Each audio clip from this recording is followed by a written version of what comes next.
Привет на всички! Това е апдейт видео, което има за цел да проследи лонг трейда, който наблюдавахме лайв на вторнишкия криптострим. Ще пусна изрезка от самият стрим, за да видите какво реално представлява лайв трейдинг. Това видео може да бъде много полезно именно на хората, които търсят доказателства, че трейдерите си правят парите от трейдинг, а не просто гимик за продаване на курсове. Така че, нека директно да се залитаме към видеото и ще се видим за коментар след това. Волюм и така, и връщане до тази зона. Само да видя това какви суми ни дават. Това е 68 700. Искам при тебе, защото си много сексапилен с 27 000 линии. По-нисък малко таймфрейм. Тагни аз вече не ми трябва.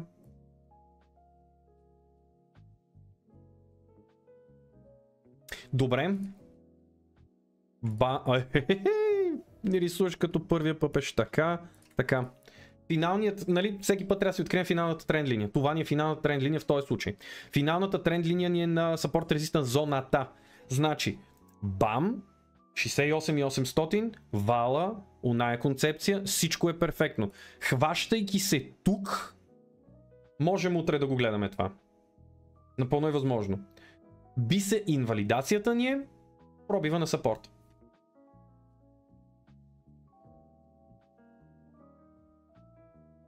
Ами, в такива волатилни времена,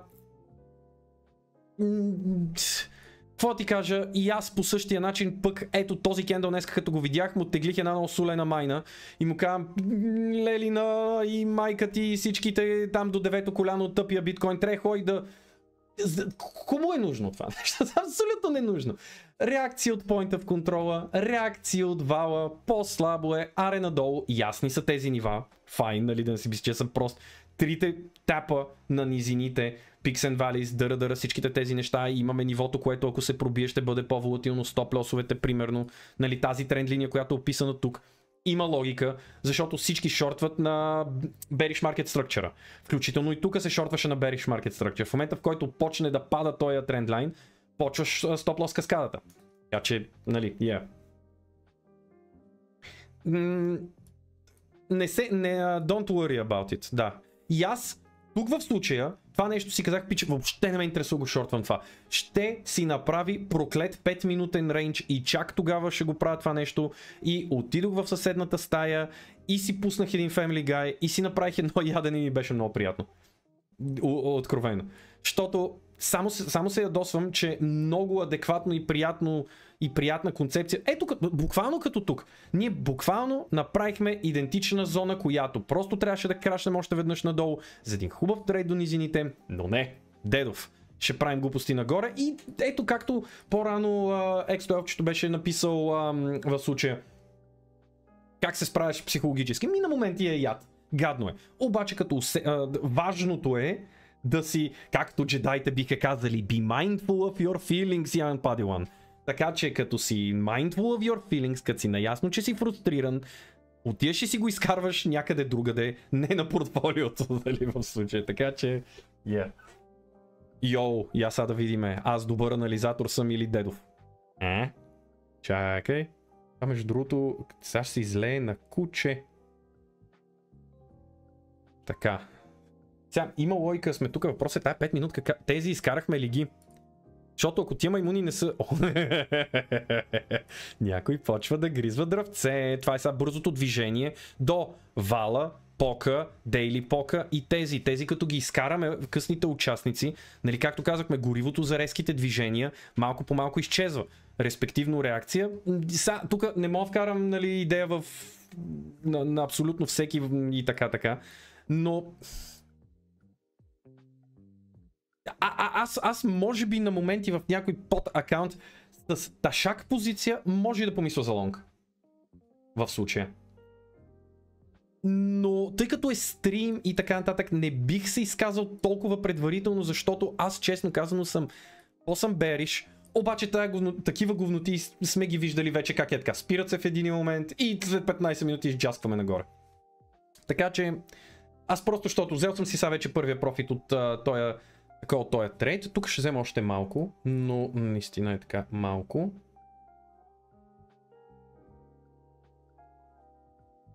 Така. Защото все пак, нали, идва алтернативното пич, направи си го нивото и сам не си слушаш нещата. Искам да погледна само за един конкретен момент. Къде си бе, Кимбичке? Секунда е това. Така. Кимбичъм, дали има... Няма някаква... По-скоро екзощен се е получил. Това не е... Не изглежда зеле за лонг, няма какво си кривим душата. Имаме сетъп, имаме инвалидация, имаме концепция, така че не изглежда зле за лонг в случая. Просто мисълта ми е следната. Този първичен лонг на този съпорт си е рисково. Въпреки че така добре реагира, си е рисково, защото това е още първичният шоковия кендъл. И шоковия кендъл на 15-минутния чарт е range-bound. Това е готино за continuation нагоре. Добре дошли отново. Ето го и коментарът вече с трейда, как се развива в крайна сметка в идните дни. Сега, самите нива, които успяхме да идентифицираме на вторнишкия стрим, в последствие сработиха и то сработиха дори, може да се намери, да се каже аргумента, че са сработили за 1-2 Elliott Wave. Предвид факта колко импулсивно в последствие отидохме нагоре, точно този 1-2 концепт е изключително важен, защото той предварително ни дава като цел, като таргет 2618 extension. Сега, този 2618 FIB extension, ако мога да ги законтря адекватно нещата, така, ще се види, че много е бил надскочен, но също така ще се демонстрира и ще се види къде е първият момент, в който цената прави застой. С две думи, Elliott Wave теорията се е спазила тук на 400%. 1-2, 2618, предизвиква се реакция. Така, движението е доста импулсивно и продължаваме от този момент нататък нагоре. Това единствено демонстрира, че се намираме в трета и така нататък вълна, в най-импулсивният момент от самият петовълнов Elliott Wave Count. Сега, как можехме обаче да го проследим цялото това нещо и евентуално да реагираме спрямо това, което виждаме? На помощ ще дойде изключително базовият RSI индикатор. Сега, в случая, тъй като това видео има за цел само лек апдейт да даде, всичките останали нива, които си имахме, анализа, който направихме, концепциите, които обсъдихме, може да ги видите изгледайки целият вторнишки криптострим. Тук нивата съм ги разкарал чисто и просто за да бъде много по-збито и много по, така да се каже, много по-лесно за проследяване. И да видите, че дори използвайки само тая елементарна работа, като RSI, общо взето, четейки го правилно, това трябва да се подчертае в случая, прочитайки го правилно, можем да имаме идея за това цената. Къде отива, как отива, дали ще върти, дали няма да завърти, дали ще влезе само в regular, малка корекция или просто лек ценови застой в хоризонтален рейндж. Ето примерно ситуацията каква е. След като открихме трейда, влизаме в съответната позиция, както видяхте не е толкова лесно в самият момент и особено когато е лайв, когато се записват нещата, когато се излъчват, човек не е на 300% с главата си в чартовете и да екзекютва трейдове. Поради тази причина, просто искам да си го кажа full disclosure, трейда, който можеше да го хвана буквално от пиксел низините, не го направих това. В лонг участвах чак в последствие. Както и в последствие се каза, трейда от тук е рисков, в последствие, чак след като виждаме движенията как се осъществяват, колко силно се осъществяват и така нататък, можем да вземем по-безрисковия. Тук е за хората, които са съгласни с риска, риск to reward да е малък, има концепция за инвалидация и не седат да записват видеа и така нататък, а са с целия си акъл, гледайки чарт. Просто това исках да го сложа като един лек дисклеймър. Сега, този момент нататък може да се види, така ако зумнем малко, че RSI прави някакви работи. Виждаме обаче, че на 5-минутния чарт ние имаме ситуация, в която сме били към oversold територията. И преди, просто искам да го кажа при пичовете, които ще се да хвърлят в коментарите евентуално, защото все пак малък канал може да има 1-2 коментара. Това имам предвид под нахвърляне. И да кажат, oversold, RSI, това е глупост, това е базово, няма такова нещо. Да, съгласен съм, няма такава концепция като oversold, просто така са наименовани. съответните територии, съответните зони. Отвъд 25 и отвъд 75, аз съм ги стречнал до 2080, просто защото биткоин е по-волатилен. По тази причина. Така че наясно съм, overbought и oversold в пазарите няма такава концепция, няма такова нещо свръхпродаване, свръхкупуване. При RSI се има като идея, че дисбаланса между продавачи и купувачи в този конкретен времеви период става толкова голям, че логаритмичната природа на RSI вече започва да достига своите екстремни точки, когато продължаващият дисбаланс между продавачи и купувачи вече не се отразява толкова волатилно и в самият индикатор. Така може да се обясни по-добре какво имам предвид, като се каже overbought, oversold.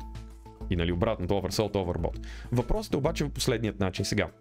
На 5-минутния чарт ние какво имаме? Имаме системно overbought, oversold, overbought, oversold conditions. Което автоматически означава, че за момента 5-минутният RSI не ни дава чак толкова много информация за тренда, за този конкретен тренд, който нали, искаме да проследим.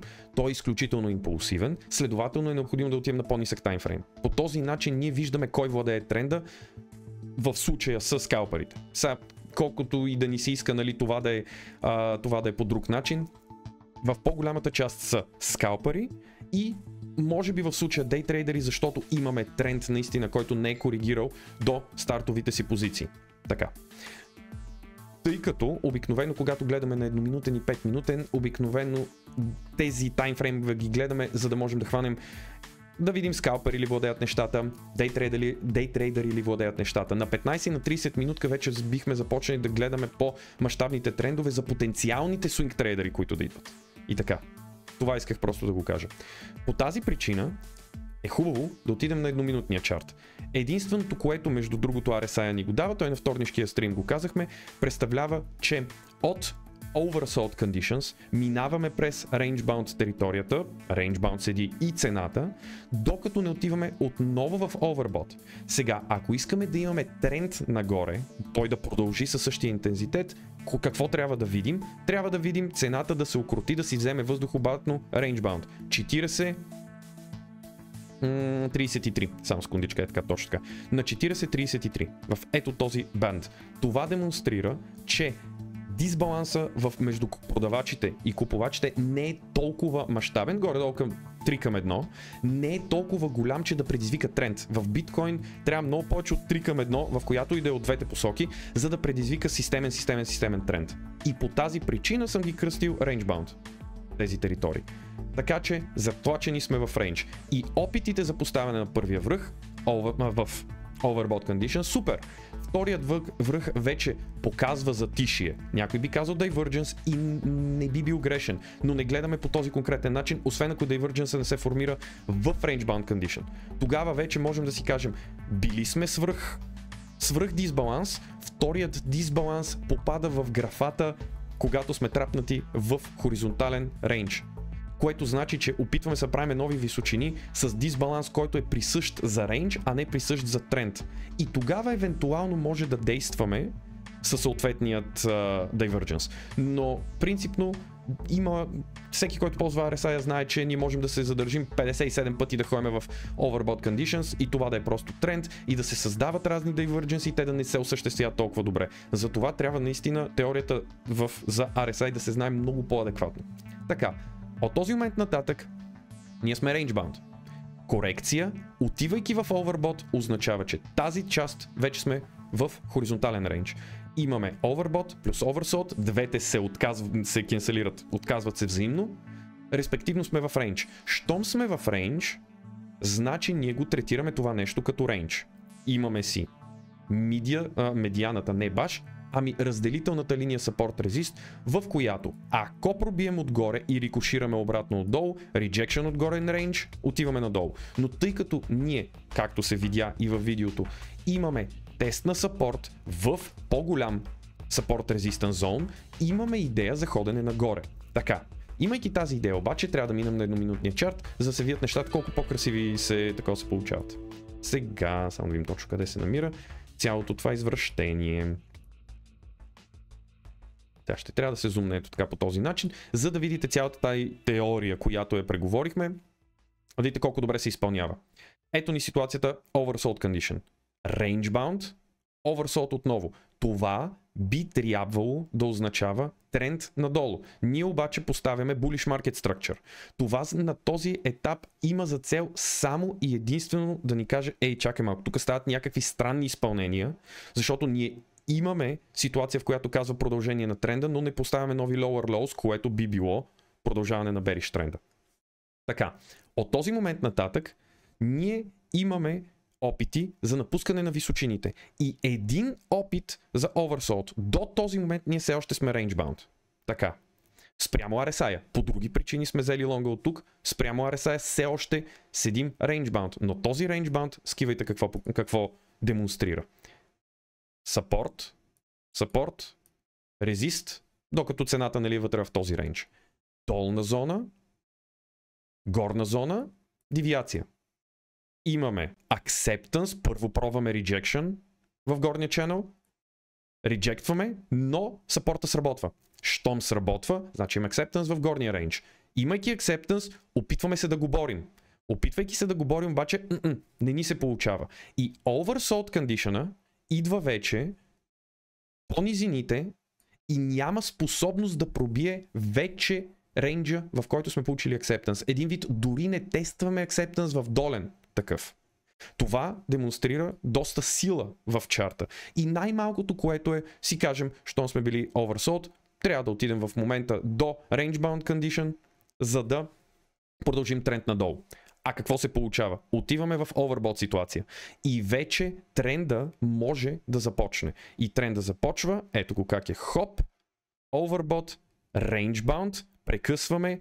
Когато влезем вече в oversold condition, ще видите, нали, общото чарта, как е прогресирал в този момент. Няма нужда да ги трием тези неща. Штрак, overbought. В момента, в който приключваме overbought ситуацията, я приключваме някъде тук.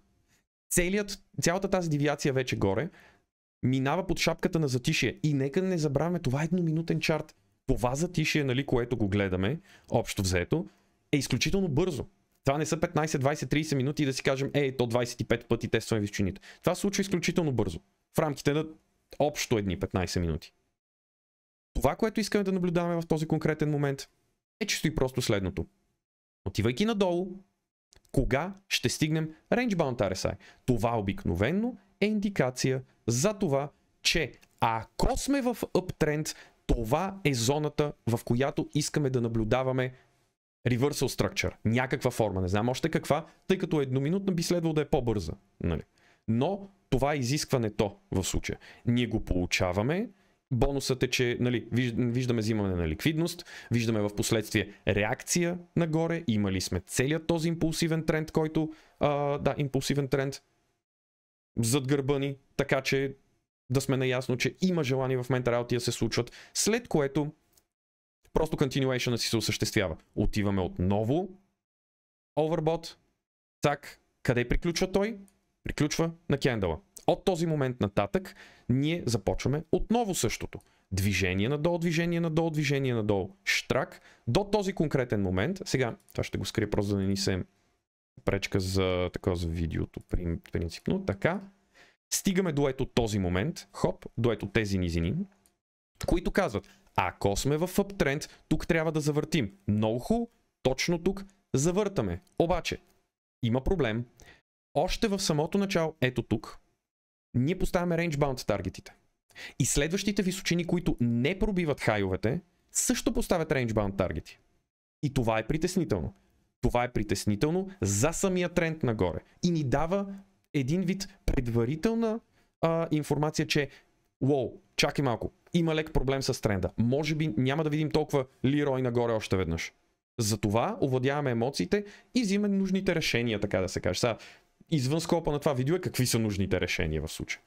Между другото и сегашния лонг, понеже помпа, затова гледам в страни, защото взехме един лонг преди малко. Така, след което, тъй като сме range bound, какво се получава? Един просто range bound RSI divergence, което е нещото, което бихме искали да трейдим. Не в overbought и oversold да се получава divergence, защото там какво означава?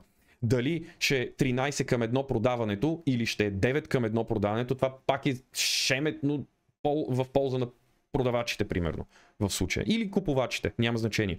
Може да демонстрира затишие, малко по малко, но 13 към 1 и 9 към 1 е напълно достатъчно за да поддържа тренд. Така че такъв divergence е глупаво да се следи. Тъй. След което имаме ситуация на oversold condition.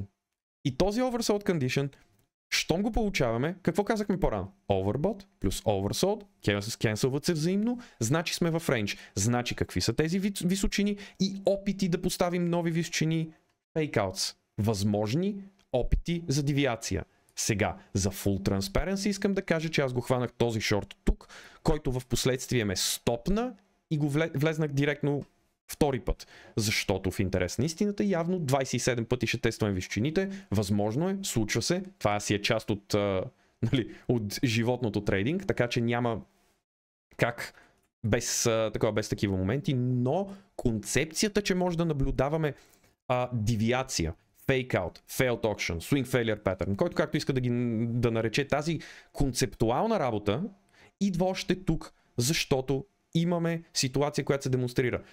Дисбалансирано купуване, дисбалансирано продаване, къде се случва? В височините на рейндж и в низините на рейндж. Следователно сме в хоризонтален рейндж. Щом сме в хоризонтален рейндж, искаме да видим overbought, силен overbought, когато опитваме да поставяме нови върхове. Това нещо не се получава и честно казвам, ако влезем на footprint чартовете, се виждаха допълнителни проблеми в тези височини, за да се вземе шорт. Така че това исках просто да демонстрирам и да покажа. На това отгоре, вече като ги разкараме тези неща, могат да се видят допълнително таргетите,